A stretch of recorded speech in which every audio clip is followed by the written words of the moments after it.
One of the most haunting images that I recall very early in the conflict were the protests that were staged on the steps of the Sydney Opera House. We've seen multiple instances of anti-Semitism in Australia that have gone viral just because of how grotesque they are.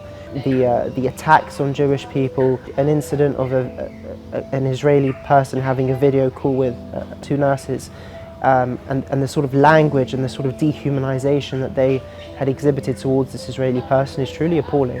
We just saw recently, last week or so, at the University of Sydney, there was an event where October the 7th survivors were invited to share their testimony. It was billed as a multi-faith because some of the survivors were not just Jewish, Muslim. It was a multi-faith bridge building event, yet it was completely heckled and disrupted by protesters, just ordinary citizens who have become so sort of casual in their anti-Semitism. That's extremely disturbing, and that just adds fuel to the atrocities of what we saw on October the 7th. I find the Australian community extremely inspiring. They've faced no shortage of anti-Semitic incidents in Sydney and elsewhere, and the way they've combated that and called it out for what it is truly inspiring. There is an evil at work in this country, and we have to recognise that. There are people who are so consumed by hatred that they would seek to burn people because they disagree with their words. And how we respond to things like this will determine the future of our country. I firmly believe that. I hope that whichever government comes into power after the election addresses this problem head on and with force, because it's a very serious problem that is making, from what I've learned, a lot of members of the Australian Jewish community feel unsafe. In terms of reflecting on my past 6-7 months, no disputing that the UN has become a very dark place.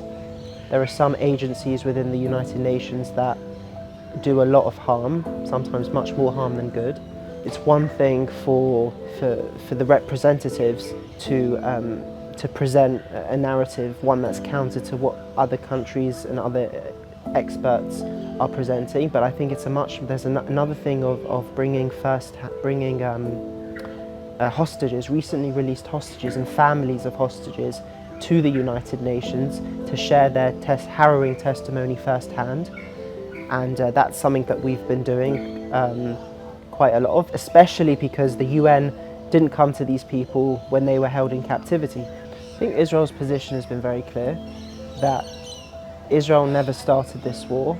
250 Israeli and foreign nationals were stolen from Israel and taken into Gaza.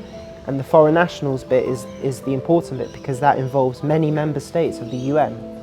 So from Israel's position, we expect the UN and member states to unequivocally and unambiguously formally condemn Hamas for its atrocities. Certain states have focused on rewarding the PA and Palestinian representatives, talking about statehood, while this conflict that Hamas started is still very much unresolved.